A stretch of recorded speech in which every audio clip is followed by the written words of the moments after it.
আজ আমি আপনাদের গরুর পুরাণের একটি সুন্দর গল্প পাঠ করে শোনাব। আশা করছি আপনাদের প্রত্যেকের ভীষণ ভালো লাগবে। পুরো গল্পটা শোনার অনুরোধ রইল। তাহলে শুরু করছি আজকের গল্প। দ্রৌপদী যমুনা নদীতে স্নান করতে গেলেন। স্নান করার সময় তিনি একটু দূরে একজন ঋষিকে স্নান করতে দেখলেন।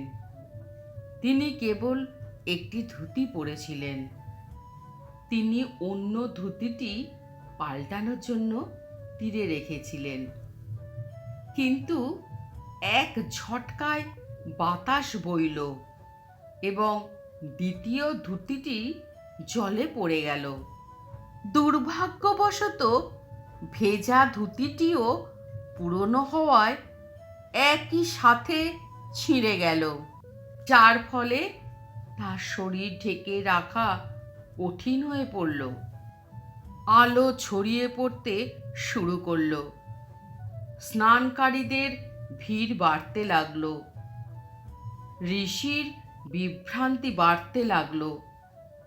কিভাবে তিনি সেখানে অক্ষত দাঁড়িয়ে থাকতে পারেন? তিনি অল্প দূরে একটি ছোট্ট ঝোপের নিচে নিজেকে লুকিয়ে রেখেছিলেন। রাত নামলে তিনি অন্ধকারে নিজের জায়গায় ফিরে যাওয়ার ইচ্ছা করেছিলেন।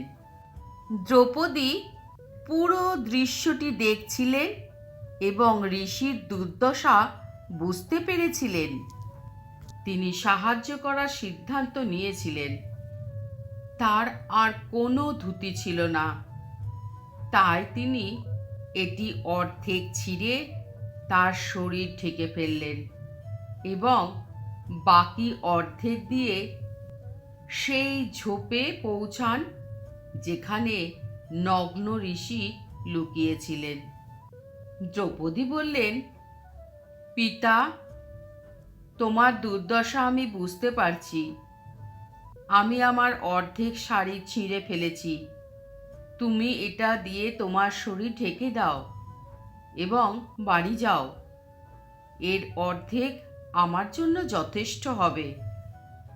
ঋষির চোখে জল এসে গেল। তিনি কাপড়টি তুলে নিলেন, পরলেন এবং বাড়ি ফিরে গেলেন। তিনি নীরবে তাকে আশীর্বাদ করলেন। ঈশ্বর তোমার লজ্জা সর্বদা রক্ষা করুন। ঘটনাটি অনেক আগের। পাণ্ডবরা জুয়ায় দ্রৌপদীকে হেরে গিয়েছিলেন। দুঃশাসন সকলের সামনে তাকে বিবস্ত্র করার জন্য দৃঢ় প্রতিজ্ঞ ছিলেন। দ্রৌপদীর নির্যাতনের প্রতিশোধ নেওয়ার জন্য তিনি একই ধারণা নিয়ে এসেছিলেন। এই ভয়াবহ পরিস্থিতিতে দ্রৌপদী শেষ শয্যায় ঘুমিয়ে থাকা ঈশ্বরকে ডাকলেন। নারদ তাকে জাগিয়ে বললেন, তোমার ভক্তদের ডাক শোনো, তার সাহায্যের ব্যবস্থা করো।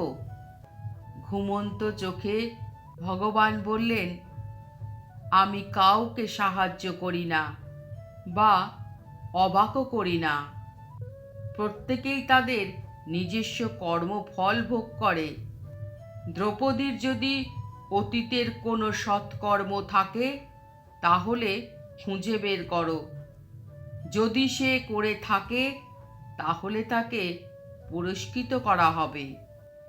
নারদ হিসেবের খাতা দেখে আবিষ্কার করলেন যে দ্রৌপদী তার শাড়ির অর্ধেক ছিঁড়ে একজন ঋষিকে দান করেছেন।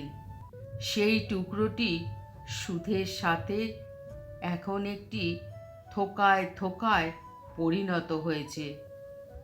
ভগবান বললেন, আমরা কেন সময়ের সাথে সাথে কারোর ভালো কাজের প্রতিদান দেব না? গরুরের পিঠে চড়ে তিনি কাপড়ের থোকায় থোকায় কৌরব সমাবেশের কাছে গেলেন। দুঃশাসন কাপড় টেনে টেনে যেতে থাকলেন।